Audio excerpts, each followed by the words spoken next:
What is up, everybody? Welcome back to another episode of the El Pearly Show. Today we got another episode of the Fragrance Aesthetic series. Today we're going to be going over one of the most popular visual styles of the last decade, that being Vaporwave. You know, Vaporwave with the dolphins, the pink, and the... You know, all those good things, everything that entails. So I am relatively old.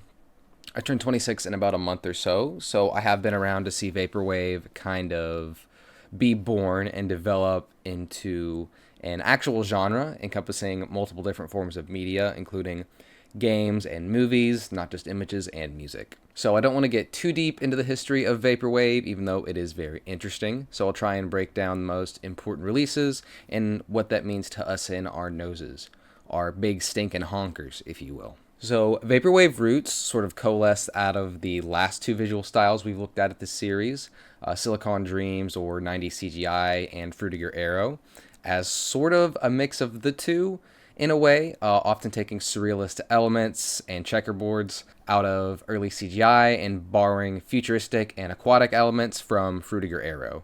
Like I was saying earlier, some visual design elements of Vaporwave are inspired by earlier 90s CGI imagery, in my opinion, but most of the genre's mainstream appeal comes from the music. For the most part, we're just going to stick to the big dogs of early Vaporwave releases, so this isn't a history of Vaporwave video.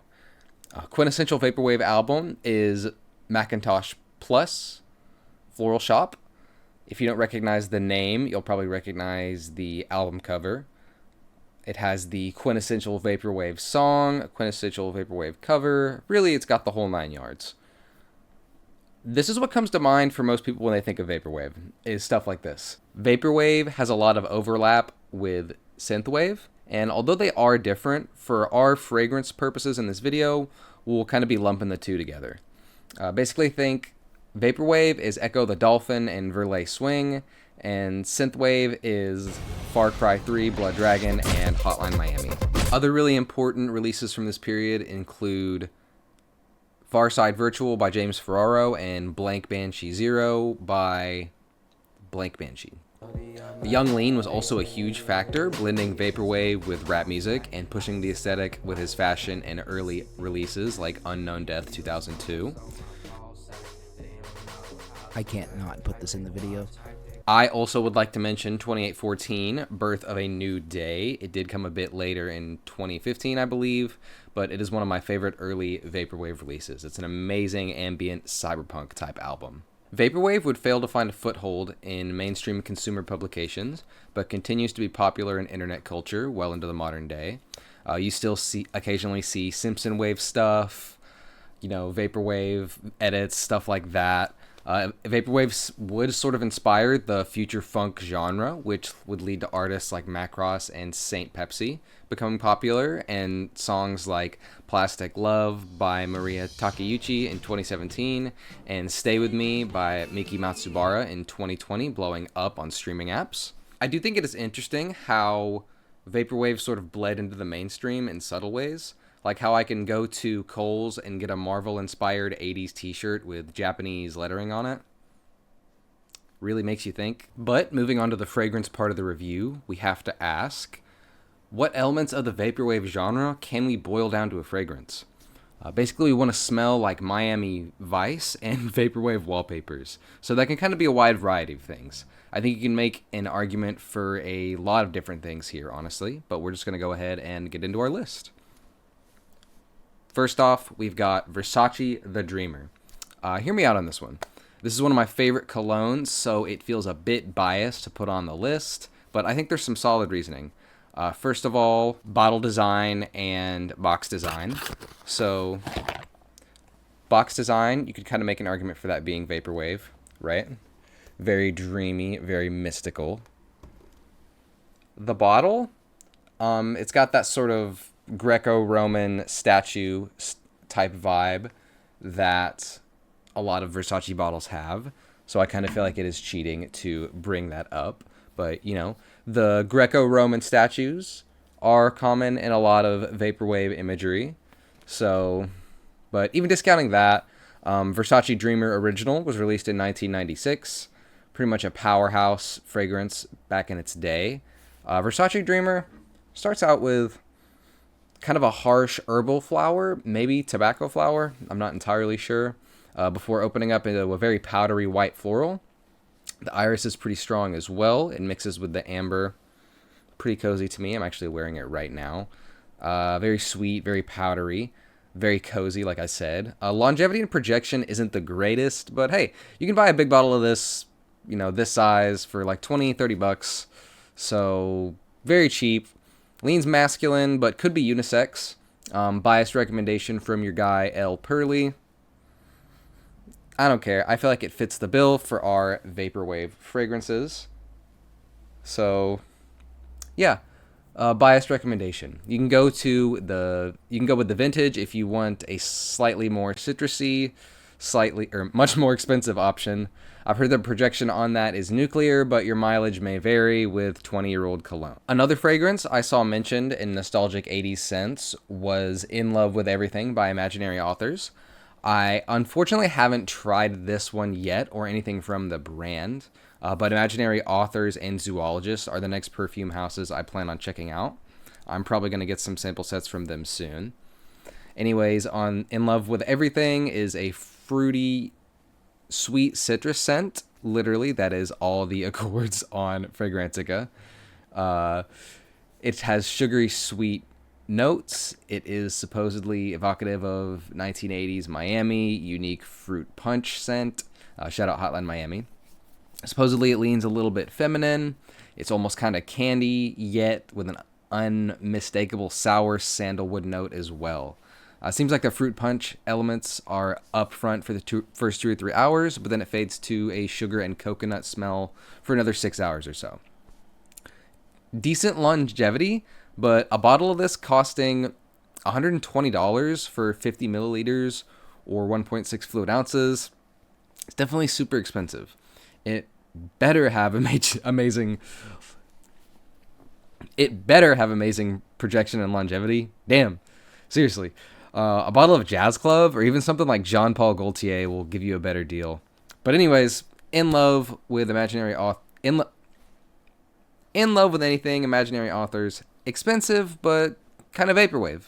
Moving on. So, I feel like it's cheating a bit to include Davidoff Cool Water again, since we did have it in our Fruitier Arrow video. But I am going to put it on this one as well. It is an Aquatic mint/ambergris powerhouse fragrance from 1988. It feels appropriate to include. I mean, just look at it. I love the comment on Fragrantica that said, "This is so old, it doesn't smell like laundry detergent. Laundry detergent smells like it." Pretty crazy to think about. Everyone will tell you this smells pretty similar to green Irish tweed from Creed at a much lower price point. So if that sounds interesting to you, go for it. Opinions on the reformulation range from not really a big deal to throw your bottle in the trash. They ruined the only thing that made my life worth living. Most likely a pretty synthetic reformulation, so make of that what you will. But on the bright side, it is very cheap, so you can just use it as house fragrance if you really want. Say hello to your new bathroom cleaner spray. All jokes and redundant recommendations aside, check it out. There's a ton of flankers for this one too, so go crazy. While we are talking about redundant mentions, I do want to give a redundant mention to Leau de Issey pour Homme Issey Miyake, because I feel like it can kind of fit the bill here. It is very cheap and affordable, so I love to gas it up, but I did recommend it last video as well, so I don't want to be redundant, even though I feel like a lot of these visual styles and aesthetics share similar inspirations, so it makes sense there might be some fragrance overlap as well. Check out my 90s CGI video if you want to hear me talk about this one a little bit more. I will link it in the description. But moving on from those, I feel like we should give Jean Paul Gaultier Le Male a mention as well. I think it is pretty much interchangeable with Cool Water, as this is another minty Aquatic released a little bit later than Cool Water in 1995. Le Male has some warm spiciness to it with a little bit of vanilla and cinnamon, coming across as less woody than Cool Water. You can snag a bottle of this for, a cool $80 or so. JPEG colognes tend to be loud as hell, basically nuclear, so I would assume this has the potential to choke out the entire room if oversprayed, so watch out. Overall, don't want to spend too much time on this one, but I will put the note breakdowns on screen for you guys to compare if you like. All you need to know is look at the bottle, right? This guy, he would look right at place on a Vaporwave cover. Wait a minute. Last on our list is going to be Electric Dreams by Miguel Matos. Wait, that name sounds familiar. Oh, right. So, Miguel Matos is the guy who wrote the article about Fruitiger Aero fragrances that we looked at in our Fruitiger Aero video. What a guy, right? Note breakdown on this fragrance is super interesting. Plastic, bubblegum, metallic notes, banana, fruit salad, smoke, strawberry, white wine, leather, exotic floral notes, musk. Definitely pretty crazy. Just to let you guys know, this is listed as a 100% synthetic perfume, so make of that what you will, like I like to say. I have not tried this myself personally. I would love to, but unfortunately, there isn't really a resale value on this one, as you can pretty much only buy it from Mr. Matos' website, and his website is very expensive. It is $130 USD for a 50 milliliter or 1.6 fluid ounce bottle, which is about on par with the imaginary author's fragrance that we mentioned earlier. There's this thing on his website. It says, "This isn't a perfume. It's a piece of olfactory art. It uses safe ingredients only, but can cause a reaction in allergy-prone skin. Test on a small patch of skin." Okay, man. Okay, goat, whatever. It's expensive. All right, we got you. Reviews on this one were pretty mixed. Seems like projection and longevity was okay. About what you'd expect for an indie perfume. Seems to be on the better side, but there's not a lot of reviews for me to draw a reference from. But I felt it was too attuned to our Vaporwave criteria to not give a mention in this video. Alright, well, that's pretty much going to be it for today. I appreciate everyone watching this far. Thank you for watching my video. Subscribe if you want to see videos just like this one to be hand-delivered to your sub box whenever YouTube decides not to show up to work drunk that day. And make sure to check us out on other platforms or join the El Pearly Discord if you'd like to join our community. Until next time, thanks for watching, you guys and gals and everyone else.